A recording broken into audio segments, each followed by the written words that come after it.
Galera, há muito tempo vocês me pedem isso, desde que eu comecei nesse ano a trazer reviews profissionais de monitor, onde eu pego instrumentos profissionais usados lá fora, trago para monitores do Brasil. A galera me pede, Lucas, cadê a Terabyte, cara? Cadê a Super Frame? Pois é, comprei 5 monitores. Hoje eu vou trazer o primeiro e aguarde porque em breve saem os outros. Tenho em mãos, pessoal, um dos monitores que vocês mais me pedem, e é um dos que mais vendem na Terabyte também, cara. Aí vem a dúvida, será que presta, cara, ou é só marketing? Agora o bicho pega, cara. Super Frame Prisma V2. 165 Hz, interessante, monitor gamer, 27 polegadas, Quad HD 2560x1000 com as coisas, a resolução que mais cresce na Steam, IPS. E o preço? Quando sai em live da Terabyte, eu já vi por R$1.000. Parece um preço muito competitivo. Agora, ele presta mesmo? É o que nós vamos descobrir com os instrumentos, o que eles vão mostrar pra gente. Vem comigo até o final. Como vocês sabem, esses monitores são chamados white label, são aqueles monitores que são fabricados lá fora por alguma marca que a gente normalmente não sabe, é comprado por lojas como Kabum, Terabyte, Pichau, eles colocam a marca deles e vendem aqui, e não tem problema nenhum em fazer isso. A questão é que a gente acaba tendo dificuldade para identificar o fabricante e saber se vai haver variação de lote, que é uma coisa que normalmente tem acontecido. Então, às vezes, eu já peguei monitores que alguém fez um review na internet e o menu era diferente do que eu testei aqui. E era o mesmo monitor, não mudou ali V2, V3, V4, não, era o mesmo nome. Você está comprando uma coisa diferente do que você está vendo. É uma coisa que eu tenho tentado informar as pessoas sobre isso e, mais uma vez, sempre peço para que as lojas do Brasil tentem buscar um controle de qualidade para manter a constância das coisas. E se mudar, pô, vi que mudou um recurso, vi que faltou um recurso, adicionou, muda o nome do projeto. Faça, por exemplo, V2, V3 é uma boa sugestão. Agora, eu investiguei o Prisma para saber de onde ele era. Eu encontrei um fabricante original chamado Sunk. O modelo é o M2762QPA, que é o mesmo modelo aqui, só mudou o M no começo para SF de Super Frame. Ele é idêntico ao Prisma V2. Na página do fabricante, analisando ali, fala que é um fabricante antigo, de 2006, então não é exatamente ali um novato, né? Autoproclamado um dos líderes de fabricação no mercado chinês, com 200 mil unidades fabricadas por mês. Nada mal, hein?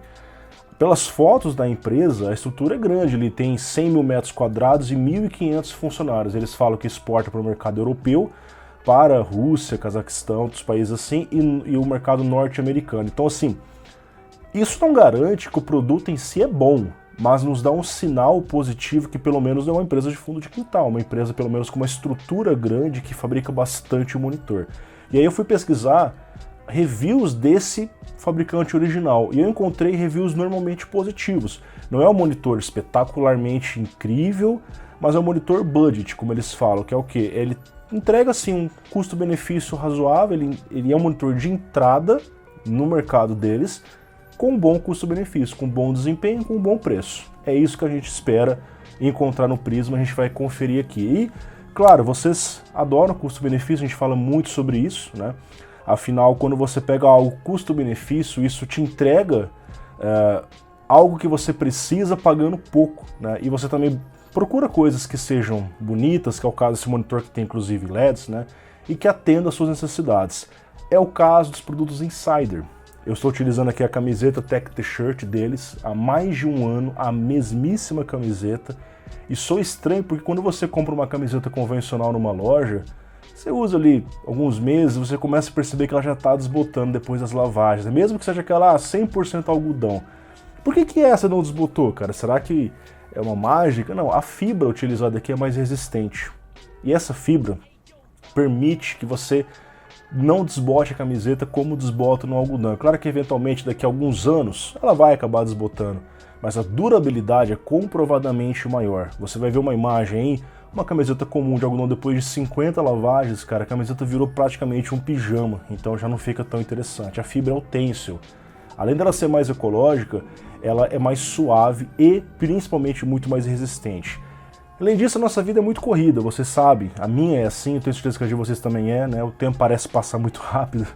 E aí você vai sair de casa e dá pra você colocar sem passar a camiseta, cara. Eu já não tenho costume de passar roupa nenhuma, mas as que eu saio normalmente, que não é insider, fica com aquela aparência de guarda-roupa, de dobrada. Essa aqui não. Ela desamassa com o corpo, justamente por conta da fibra que vai se auto-ajustando ao corpo. Então vai passando um tempo, ela tá bem encaixada no seu corpo, cara. É um negócio bem interessante. Bom, Semana do Cliente está rolando nesse momento com o nosso cupom de desconto especial, Peperaio15, que somado aos descontos que já estão aplicados no site, quando você compra mais de um produto, mais o frete grátis, você pode chegar a ter 30% de desconto. Então aproveite, pessoal. Assim como nos monitores que a gente busca qualidade, beleza, funcionalidades e principalmente um negócio que dura muito tempo, Insider comprovadamente dura muito mais. Você paga mais caro num produto que você vai ficar muito mais tempo do que uma camiseta convencional, tá certo? E lá no site tem diversas peças, cores, tipos, tamanhos, vestuário feminino, cueca, calça, tem muita coisa. Dá uma passadinha por lá, link na descrição, primeiro comentário fixado também. Inclusive, caso queira conferir, a que eu estou usando é a tradicional Tech T-shirt, é o produto mais vendido deles.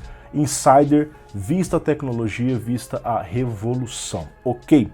Bom, continuando aqui, pessoal, falando sobre o monitor Prisma V2, uma coisa que me chamou a atenção nele, quando eu tirei ele da caixa eu percebi o quão robusta é a estrutura dele, cara. É diferente da maioria dos monitores white label que eu vejo no mercado, que é uma base fininha, tudo bem que é de metal, mas essa base ela é muito mais firme, até porque a base não é aquele feijão com arroz. Ah, é só o monitor em cima, só ajusta um pouquinho o ângulo aqui. Não, ela faz ajustes. Ela faz ajuste de pivô, eu consigo colocar um monitor 90 graus virado. No vídeo eu até não consegui virar porque estavam os cabos conectados ali por dentro do monitor. Tem a passagem de cabos, posso fazer ajuste de altura, que é uma coisa que normalmente não tem. Então eu hoje sou um evangelista de usar um suporte articulado para monitor, mas nesse caso dá até para você dispensar o suporte se assim você quiser, embora o suporte tenha sido tão barato que hoje em dia não faz nem sentido não estar utilizando. De qualquer forma, é um excelente suporte nativo, cara, e espero que as outras marcas continuem também trazendo isso em breve, tá certo? O monitor traz o único joystick, que é aquele botãozinho com um direcional para você fazer a seleção do menu, que é uma coisa muito boa, que facilita, em vez de ter 5 botões na parte de baixo que você mal enxerga o uso. Funciona muito bem, o menu é bem simples, ele aparece no canto direito, dá para você colocar em outras posições depois. Sente falta de vários recursos, como é um monitor de uma marca, a gente viu uma marca maior lá fora, eu senti falta de ajuste de gama, senti falta de modo sRGB funcionando com o modo Adobe RGB, modo DCI-P3, que são modos onde você consegue, já que ele é um wide gamut, eu fixar no preset Adobe RGB para eventualmente quem quer fazer um mix entre, ok, é um monitor para jogar, eu também quero trabalhar eventualmente com ele. Então, acaba fazendo falta esse tipo de ajuste no monitor. Mas assim, aquele feijão com arroz tá ali, o básico tá ali, vai atender a maioria das pessoas médias que irão comprar esse monitor. Então, quanto a isso, senti falta de uma ou outra coisa, eu esperava ver porque a gente já viu monitores de outras marcas como a Pichau e às vezes uma variação de lote nesse acabou infelizmente não vindo, tá? Agora eu quero destacar uma coisa, cara, que eu fiquei impressionado, o som do monitor realmente é bom, cara. Normalmente o som do monitor eu nem falo muito porque geralmente é um lixo e esse som é até decente, e cara, que legal. Então de repente o cara quer ter um somzinho ambiente, cansou de usar o headset, dá pra você usar o som dele e funciona bem, não é um som espetacular, claro, dadas as limitações do monitor, mas ainda assim é um som bem interessante. Vamos lá conferir agora os nossos testes dele para ver se ele realmente é tudo isso. E sem mais delongas, vamos agora para o teste do Superframe Prisma V2 em tempo de resposta. Isso aqui é muito importante na transição dos pixels. E quando você repara ali, aquele monitor tem ghosting, é porque o tempo de resposta é ruim. E não é o caso desse monitor. A minha nota de corte são 10 milissegundos, apesar da gente não ter encontrado aqui em nenhum momento o tal do 1 milissegundo, que os fabricantes insistentemente continuam utilizando, apesar disso não fazer nenhum sentido, ele entrega ainda assim um bom tempo de resposta de 8.59, mesmo sem ligar o overdrive do monitor. É um bom resultado, a gente vê aqui em quase todos os cenários ele ficou abaixo dos 10 milissegundos, teve cenários que ele ficou aqui em 12.6 milissegundos, tá? Observamos que o tempo completo da transição foi de mais de 13 milissegundos, já não é tão legal, mas na média ficou interessante. O melhor tempo de resposta foi de 4,9. Destaco, porém, que as transições, elas no geral ainda são lentas, tá? Porque esse monitor é um 65 Hz, então o monitor atualiza a cada 6,06 milissegundos. As transições deveriam idealmente estar abaixo de 6,06, que não é o caso. Uma ou outra estão apenas abaixo dos 6,06. Mas ainda temos o overdrive para ligar. Pois é, ligando o overdrive, esse monitor passa agora a entregar 8,09. Ele tem uma melhora muito sensível, tá? Fica um pouquinho melhor nas transições médias, elas vão ficar um pouco mais próximas do refresh rate do monitor. E de uma forma geral, o desempenho foi satisfatório, sem erros de overshoot, vale ressaltar, porque normalmente quando se liga o overdrive tem erros de overshoot, que não é o caso desse monitor. Então, se saiu bem, melhor que alguns painéis que eu já testei, não foi o melhor white label até o presente momento, o melhor foi da New Hero Super Ultra, que eu fiz recentemente o review. Tudo bem? Bom, continuando aqui, esses são os testes feitos em 165 Hz. E aí eu sempre faço aquele teste extra. E se eu colocar em 144 Hz? Cara, de 8,09 milissegundos, o monitor vai agora para 7,54. Olha lá as transições dentro do refresh rate do monitor de 6,94. As transições estão melhores. Quer dizer, esse monitor poderia muito bem ser um 144, que ele seria muito bom ainda. Bem curioso, né? Sempre fica com aquela impressão de que é um painel nativo assim, que foi feito um totozinho no clock ali para poder subir esse refresh rate dele. Então, caso você queira melhorar um pouquinho mais a transição ainda, saiba que colocar em 144 Hz melhora e o input lag, a diferença vai ser mínima para você. Tudo bem? Seguindo aqui com o teste em 120 Hz. Aí sim, a gente percebe ali que ele ainda continua abaixo dos 8 milissegundos, mas ele deu uma piorada. 120 Hz é aquele cenário para quem vai utilizar nos consoles da geração atual, PlayStation 5 e Xbox Series, que é o refresh rate travado desses videogames, tá? E você vai ver que a porcentagem na janela melhora bastante em 120 Hz, cara. Então é um monitor que poderia ser comercializado como um 120 e entregaria bons resultados se assim o fosse, tá? E aí, para finalizar, testando em 60 Hz, claro, o input lag é bem pior, a sensação de movimento é bem pior, mas o monitor entrega 100% das transições dentro do refresh rate, porque ele é um monitor, no geral, muito bom. Você vê que a transição média vai para 6.27. Esse aqui, no caso, as pessoas utilizarem os consoles mais antigos, ali o PlayStation 4, Xbox Series, saiba que é um monitor que tem tempos de resposta excelente para quem vai utilizar em consoles antigos dessa forma. Tudo bem? Bom, e aqui nós temos a comparação com os outros monitores que eu já testei, a nossa base está melhorando. Zero erro de overshoot, tempo de resposta de 8,09, você vê que ele ficou melhor que a maioria dos monitores que já passaram por aqui, mesmo de grandes marcas como a AOC, ficando atrás do New Hero Blade Super e atrás do LG Ultra Gear, que até então foi o melhor monitor já testado aqui, inclusive em breve um novo Ultra Gear no canal, hein? Aquele de 180 Hz já está sendo testado aqui. E aqui nós temos o famoso teste do Ghost UFO Motion Blur, né? Esse é um teste que as pessoas sempre vêem nos reviews. Temos aqui a imagem de referência e a comparação com os monitores Pichal Centauro, que já testei, o LG Ultra Gear, que até então foi o melhor, e o New Hero Blade Super.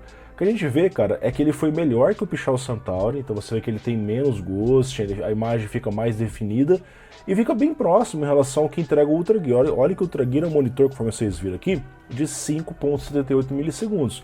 É aquilo que eu falo, abaixo de 10 já começa a ficar assim, mais imperceptível, tá? Por isso que um de 8 para um de 5 tem a diferença? Tem. Se você dá um zoom aqui, você vai conseguir reparar uma ou outra coisinha aqui, especialmente nas imagens mais claras, mas cara, a diferença já é difícil de ser percebida. Tudo bem? Bom, input lag do painel padrão, então tem um refresh rate alto, vai ter um baixíssimo input lag. Nós também vamos ter mais testes de monitores a terabyte. Eu estou com 5 monitores aqui e um deles, se eu não me engano, é 240 ou 280 Hz, tá? Então a gente vai ter monitores mais elevados assim. Então, sem ter muito o que falar, o resultado foi muito bom, 3,4 dentro do esperado para um monitor 165 Hz. E agora nós vamos para a parte que às vezes é negligenciada pelas pessoas, mas também é muito importante, porque tudo que você faz no computador você vê através do monitor. Se o monitor exibe as cores corretamente, a sua percepção vai ser a ideal. Quando você vê as cores distorcidas, compara com outro monitor, cara, você repara, cara, eu estava vendo errado o tempo todo e nem sabia. Usando aqui o software Kalman Ultimate da Portrait Displays, que é um software excelente, diga-se de passagem. O sRGB do monitor fica em 99.7, então você vê que peraí, mas não era 130 e tantos por cento? Você vê que realmente ele está entregando lá em cima, porque ele é um monitor wide gamut. Não é que o sRGB ele vai ter uma cobertura maior, mas que o monitor está entregando bem acima do espectro visível dentro do padrão sRGB. Isso significa que se eu exibir conteúdos sRGB padrão, eles vão aparecer conteúdos saturados, com as cores mais agressivas, porque o verde deveria ser esse verdinho claro, o verde máximo está lá em cima, mesma coisa para o amarelo, para o vermelho, para as outras cores. Então o ideal é que tenha 100% do sRGB, esse negócio de mais de 100% é marketing, tá? 100% é o ideal, tudo bem? Aí, como ele é um monitor wide gamut, testei aqui no no Adobe RGB, e você vê que ele permite boas exibições de verde, mas o verde máximo do Adobe não permite, nem o azul, por isso que a cobertura é 83%, o DCI-P3 a cobertura já é melhor, 90%, tá? Você vê que o vermelho não chega no alvo máximo, que é um dos diferenciais do DCI-P3, pode ver que o Adobe é mais puxado para o verde, enquanto que o DCI é mais puxado para o nível de vermelho, tudo bem? E a cobertura REC 2020, usada para conteúdos HDR mais recentes, que é a cobertura mais ampla que nós temos na nossa análise, 65%, que é uma cobertura ok. Seria até ideal, adequada para HDR, o próximo disso, embora o monitor sequer tenha HDR, tá? Comparando a cobertura de ampla gama, até então foi o monitor que na segunda posição com maior cobertura disponível, em 65,7%. Escala de cinza, pessoal, aqui a gente vai avaliar como existe a troca da cor preta para o branco e o seu progresso nos níveis de cinza, tá? Isso aqui também avalia a temperatura de cor, o contraste e o gama. O que a gente observa aqui é que na minha nota de corte, inclusive eu aumentei a minha nota de corte, depois eu vou explicar o porquê, ele faz 5,4, a minha nota de corte é 3, ou seja, ele está acima. O que a gente observa é que no começo ele fica escuro demais e depois ele vai ficando claro demais, especialmente no final, que a gente vê pela curva do gama. E o tom do azul é o mais distorcido, então o monitor ele fica meio azulado, dá para corrigir com calibração, a gente vai mostrar depois isso para vocês. E isso explica por que ele está com essa temperatura de 7.331 Kelvin, tá? Aí você pode fazer a regulação manual no olhômetro ou no aparelho conforme a gente vai fazer. Então a nota aqui não foi boa, foi uma nota ruim. Vendo aqui na saturação das cores, a gente vê justamente as cores puxadas para o azul. O azul que deveria ser o azul clarinho, ciano, está puxado para o azul escuro, o rosa, o vermelho.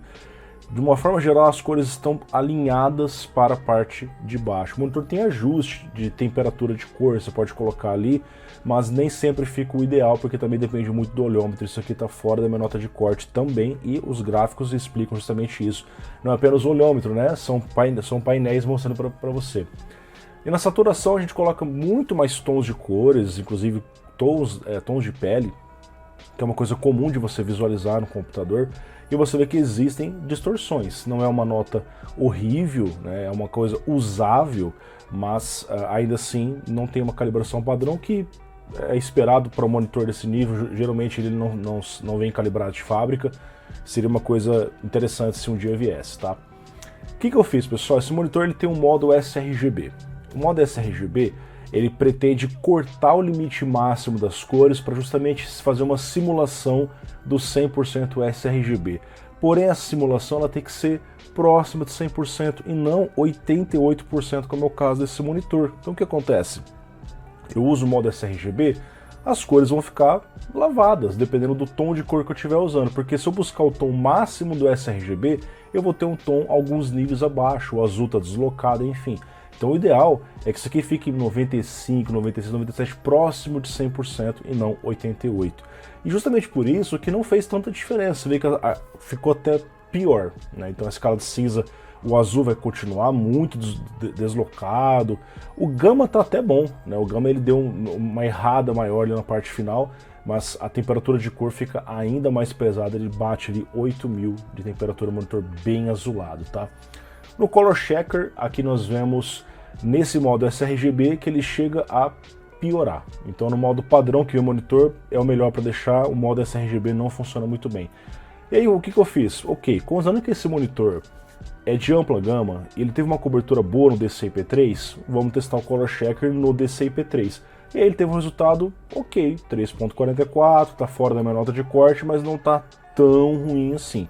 Também testei no Adobe RGB, e assim, aí no Adobe RGB tem mais distorções, você vê que o máximo do Delta E vai para mais de 9, então ele seria o ideal para você usar no padrão, né, sRGB, não o modo sRGB, mas o padrão do monitor na função sRGB ou no próprio DCI-P3, tá?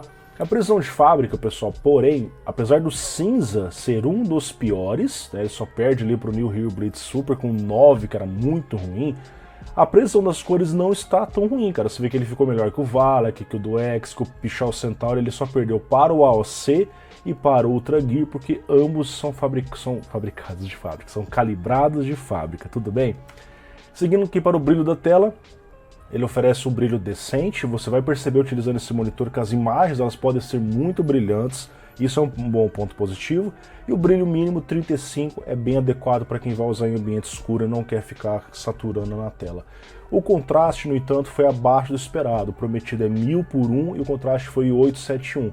Então você vai perceber que esse monitor, em imagens escuras, ele acaba ficando acinzentado. Na verdade, isso não é uma característica apenas dele, mas os IPS, de uma forma geral, são assim, e você consegue melhorar isso bem com os monitores VA, explicado aqui pelo contraste absurdamente maior, de mais de 4 vezes maior, tá? Ou quase 4 vezes maior, e os monitores OLED, que são muito mais caros, que é o melhor cenário dos dois. Bom, aí eu fiz a calibração com o meu colorímetro profissional, e aqui a gente vê que a gente consegue regular a temperatura de cor, agora fica próximo de 6500 Kelvin, que é o ideal, a gama fica muito interessante, e o balanço de cores RGB fica bem próximo. Temos distorções no começo, não ficou a calibração perfeita, porque quando o monitor está bem descalibrado, a gente tenta fazer uma calibração assim, ele às vezes ele dá umas desreguladas, tá? Então quando o monitor está muito descalibrado, não fica tão legal. Quando ele é fácil de calibrar, você consegue resultados melhores. O que a gente vê aqui foi uma melhora, então agora ficou dentro da minha nota de corte, 2.37 no Color Checker, apesar que tem erros grosseiros em alguns pontos. Observe que o Delta E chega a 8.3, por quê? Porque está fora do sRGB. Então ele está jogando a cor lá para cima, quando deveria ter um modo sRGB mais eficiente para deixar as cores reguladas dentro do padrão. Na saturação também ficou bem mais alinhadinho, apesar que ainda continua tendo uma ou outra distorção. De novo, por que tem as distorções? Porque o monitor não tem um modo sRGB eficaz para travar dentro dos limites do espectro, então como ele permite passar, automaticamente você sai dos lugares onde as cores originais deveriam estar, apesar que na média ainda é um resultado excelente para usuários domésticos. Temos aqui também o Backlight Bleeding. Eu não sei se no vídeo vocês vão conseguir perceber bem isso, mas cara, é comum de IPS, você vai ter aquelas áreas que parecem nuvens cinzas, né? Em vídeos, alguma coisa assim, jogos mais escuros, você percebe que o IPS acaba tendo esse ponto negativo, tudo bem? E para fechar aqui, pessoal, eu vou mostrar o meu novo relatório para vocês, tá? Esse aqui é o nosso modelo com medalhas. Agora eu estou dando notas para os monitores através das medalhas, então tempo de resposta ele ganhou um prata, já vou mostrar por quê. Input lag ele ganhou um ouro e precisão das cores um padrão, que seria uma nota branca, tipo a nota mínima que ele poderia receber, daí em diante já não teria nota a mais, tá? Nós vemos aqui todas as informações do monitor, os softwares e os equipamentos que eu utilizei, a etiqueta da parte de trás e como ele é mostrado no market, tá? Em termos de performance, pessoal, a gente vê que ele é divulgado no milissegundo, entrega, então você vê que ele tem um alerta, porque está dentro da minha nota de corte, mas não é o que é divulgado, tá? O melhor perfil é 144 Hz, a gente vê que ele não tem erro RGB, as transições na janela estão altas, tá? A gente vê que ele tem o overdrive, mas é fixo, só tem overdrive, liga e desliga, não tem nível de overdrive como a gente vê em outros monitores. Outra coisa, não tem ajustes do MBR, e se eu ligar o MBR eu perco o FreeSync, alguns monitores deixam o FreeSync ligado, tá? E observação aqui, pessoal, que o refresh rate máximo só é alcançado pelo DisplayPort, pelo HDMI você não tem o refresh rate máximo, tá? Temos aqui agora a qualidade de imagem, então tudo conforme eu mostrei para vocês nos meus próprios resultados, tá? A observação aqui fica na escala de cinza e na precisão das cores, que está fora da minha nota de corte. Por que eu mudei minha nota de corte, pessoal? Reavaliando os reviews gringos lá fora, o pessoal costuma utilizar normalmente entre 2,5 a 3,5 no Delta E. eu estava utilizando uma nota de corte bem agressiva em 2, então eu decidi dar um up e pegar o meio do que eles estavam fazendo, entre 2,5 e 3,5, e aproveitei para revisar minha metodologia completa e mudar o relatório final, tudo bem? Aqui a gente vê então a temperatura da cor desregulada, modo sRGB, ó, não funcionou bem, tem uma função, mas não funciona tão bem. E aqui o monitor não tem HDR, que, cara, é bom não ter quando não funciona bem, porque o que a gente tem visto nos monitores White Label, eles até tem HDR, mas você vai habilitar, não tem cobertura suficiente, o brilho é ruim, a precisão é horrível, então é melhor que não tenha, tá? Observação aqui que o marketing mostra as bordas finíssimas ali no site, né? A Terabyte, isso é muito comum entre os monitores. Deixa eu voltar ali para vocês verem. Olha só, bordas finíssimas que na prática não corresponde com a realidade, tá? Na prática as bordas são maiores. Observação aqui, pessoal, porque eles informam que tem HDMI 2.1 e o HDMI virou uma bagunça. Porque o HDMI 2.1 não significa necessariamente que é 2.1, porque se fosse 2.1 funcionaria um 65 Hz via HDMI, que não é o caso. Então ele é o 2.0, só que agora você pode chamar o 2.0 de 2.1. Então nem o próprio fabricante sabe como deve chamar esse HDMI corretamente, cara. Então eu coloquei esse sinal de alerta sobre isso, porque de fato não tem todos os recursos que tem disponíveis no HDMI. E aqui nós temos agora as métricas de onde você vai encontrar as notas, diamante, ouro, prata. Diamante vai ser difícil encontrar. Será que um dia vai ter um white label diamante? Bom, vamos agora à conclusão do vídeo. Então, pessoal, esse é o primeiríssimo monitor da Terabyte que eu testo aqui no canal, tá? E eu quero sempre deixar o agradecimento a todos vocês que se inscrevem no canal, que deixam seus comentários, que participam das lives, porque isso possibilita que eu traga esse tipo de coisa, além dos nossos patrocinadores, que é o caso da Insider, tá? Relembrando, Semana do Cliente, tem um cupom no canal, descrição. Sempre que você compra, que você apoia, que você visita um site desse, você está apoiando diretamente o meu trabalho para que coisas como essa continuem acontecendo, tá? Então vamos apoiar a empresa que apoia o trabalho aqui do canal. E pessoal, sobre o Prisma V2, foi um resultado surpreendente. Bom, eu imaginava que nessa primeira análise talvez não seria tão bom. O tempo de resposta foi dentro da média que eu esperava, tá? Por ser um monitor IPS, imaginei que poderia bater até uns 10 milissegundos e foi razoavelmente bem. Put lag já era esperado que seria bom. Qualidade das cores não foi o pior que nós testamos, ele está até numa média relativamente boa, a escala de cinza ficou mais ou menos ruim ali. Então é algo que uma calibração de fábrica seria ideal. A gente vê as grandes marcas como a AOC e LG, que eu já testei aqui no canal, vindo com pré-calibração. Isso é uma coisa que eu peço para que as marcas busquem, para que lá fora já tragam um monitor calibrado, para você ter uma experiência ideal, você ter as cores mais neutras e não cores muito puxadas, tá? Bom, fora isso, cara, atendeu bem, o tamanho da tela é bom, 27 polegadas 1440p é um tamanho mínimo que eu sugiro para o 1440p. No Windows eu não preciso ficar fazendo escala de resolução, se a tela está a uma distância boa de mim. Se a tela ficar muito longe, aí preciso colocar em 125% para enxergar melhor, por conta do tamanho da tela, resolução e tudo mais. Então, no geral, é muito bom essa relação de pixel por polegada, tá?